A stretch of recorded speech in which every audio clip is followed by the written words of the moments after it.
Here are 5 disturbing stories where police intervention failed or had troubling outcomes. These cases span procedural failures, supernatural neglect, and life-threatening oversights. Story 1. Illegal search threatens high-profile murder case. In a shocking turn of events that's rocking our legal system, a high-profile murder case might completely unravel because of what happened at a McDonald's, of all places. I know it sounds bizarre, but stick with me. This story highlights just how fragile justice can be. Luigi Mangione stands accused of one of the most serious crimes imaginable, the murder of a healthcare CEO. It's the kind of case that usually makes headlines and ends with a clear resolution. But here's where things get complicated and, frankly, quite troubling. Picture this: a McDonald's restaurant, probably filled with the usual mix of customers enjoying their Big Macs and fries. A female police officer spots Mangione and makes what could turn out to be a fatal mistake. She searches his backpack without first obtaining a warrant. Now, if you're wondering why this is such a big deal, let me explain. In our justice system, the Fourth Amendment protects us against unreasonable searches and seizures. It's one of our fundamental rights as citizens. Police officers need probable cause and, in most cases, a warrant to conduct searches. This isn't just legal red tape. It's a crucial safeguard that prevents abuse of power. But wait, there's more. What really set off alarm bells was an 11-minute gap discovered in the officer's body camera footage during the search. 11 minutes might not sound like much, but in legal terms, it's an eternity. It's raised serious questions about potential evidence tampering. Think about it. What happened during those missing minutes? Why was the camera off? These are questions that demand answers. The implications of this situation are staggering. If the judge rules that the search was illegal, which, given the circumstances, is a very real possibility, the entire case could collapse like a house of cards. Evidence obtained through an illegal search is typically thrown out, along with any additional evidence discovered as a result of that initial illegal search. It's what lawyers call fruit of the poisonous tree. Here's the painful irony. Regardless of Mangione's guilt or innocence, regardless of the severity of the charges against him, he could walk free. Not because he was proven innocent, but because of a procedural error. This isn't just about one case. It's about the integrity of our entire justice system. This situation serves as a stark reminder that in our legal system, how evidence is obtained is just as important as what that evidence reveals. It's a principle that sometimes leads to difficult outcomes, but it's essential for protecting everyone's rights. After all, if we allow law enforcement to cut corners in one case, where do we draw the line? As this case continues to unfold, it forces us to grapple with some uncomfortable questions about justice, procedure, and the price we pay for protecting our constitutional rights. Sometimes doing things by the book isn't just about following rules. It's about ensuring that justice, when served, is served properly. Story 3. Officer's negligence leads to suspect's escape. Picture this. A quiet afternoon in Ohio suddenly erupts into chaos. What started as a routine police encounter would soon become a stark reminder of how quickly things can go wrong in law enforcement, and the devastating consequences of being unprepared. 2 officers found themselves in a situation that would test their training, their instincts, and ultimately their lives. As they pursued a suspect on foot through the streets, the unthinkable happened. The suspect, who was armed, turned and opened fire, striking both officers. In those critical moments, years of training collided with the brutal reality of street-level policing. You might be wondering, how does something like this happen? Well, it's a complex web of factors. First, there's the split-second decision-making required in high-stress situations. Then there's the challenge of maintaining situational awareness while pursuing a suspect who could be armed and dangerous. This incident sent shockwaves through the law enforcement community, not just because of the officers being shot, but because it exposed critical gaps in police tactical training. Think about it. When was the last time these officers had practiced pursuit scenarios? Were they equipped with the latest techniques for handling armed suspects? The good news is that the suspect was eventually apprehended, but the incident left deep scars, both physical and psychological. It forced police departments across the country to take a hard look at their training protocols. Are officers being prepared for the worst-case scenarios? Are they equipped with the right tools and knowledge to protect themselves and others? This wasn't just about catching a criminal. It was a wake-up call. Police departments began reviewing their pursuit policies, updating their tactical training, and implementing new safety measures. Because at the end of the day, When an officer steps out onto those streets, they need to be ready for anything. The lessons learned from this incident continue to shape police training today. It's a reminder that in law enforcement, preparation isn't just about physical fitness or weapon handling. It's about being mentally prepared for rapidly evolving situations and having the tactical knowledge to respond effectively. Remember, behind every badge is a person who wants to make it home safely at the end of their shift. And sometimes it takes incidents like these to remind us just how crucial proper training and preparation really are. Story 3: Paranormal Encounters Ignored. Have you ever wondered why some of the most chilling paranormal encounters go unreported or get brushed under the rug? Today, I want to share a particularly unsettling story that haunts the halls of law enforcement records. Picture this: a quiet suburban neighborhood, the kind where everyone knows each other, where the most exciting thing that usually happens is someone's cat getting stuck in a tree. But on this particular night, something far more mysterious was about to unfold. It started with a concerned neighbor. They hadn't seen their elderly neighbor, Mrs. Thompson, let's call her that, for several days. The newspapers were piling up on her porch, and her usual evening lights hadn't been on.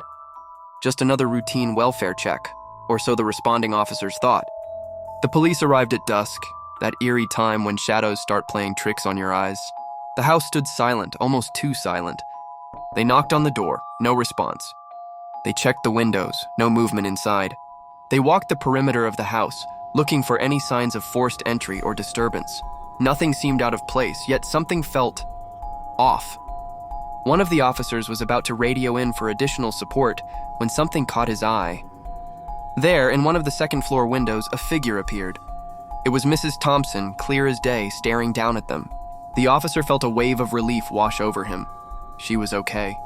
He raised his hand to wave, but in that split second, something happened that would haunt him for years to come.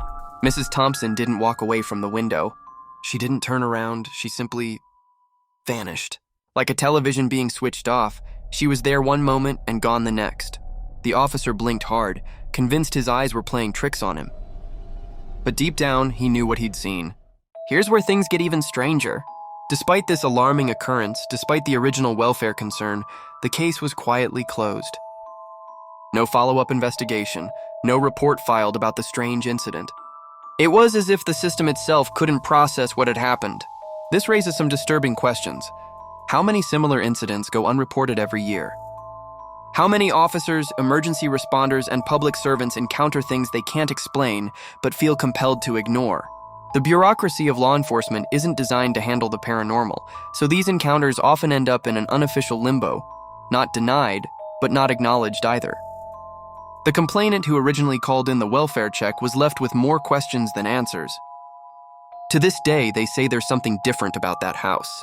Sometimes on quiet evenings, they swear they can see a figure in that same second-floor window, watching, waiting, before disappearing into the darkness once again. Perhaps some mysteries are meant to remain unsolved, filed away in the depths of our collective unconscious, reminding us that there are things in this world that defy our need for logical explanations. After all, sometimes the most frightening truth is admitting that we don't have all the answers. Story 4: Botched Evidence Handling in Haunted Building. Picture this: a dark, chilly night in our small town. The kind of night where shadows seem to dance and every creak makes you wonder what's lurking in the corners. I'm about to tell you about an incident that left our local police department scratching their heads and possibly questioning their standard procedures. It all started with a routine alarm call at the old PTA building. Now, if you're from around here, you've probably heard the whispers about this place.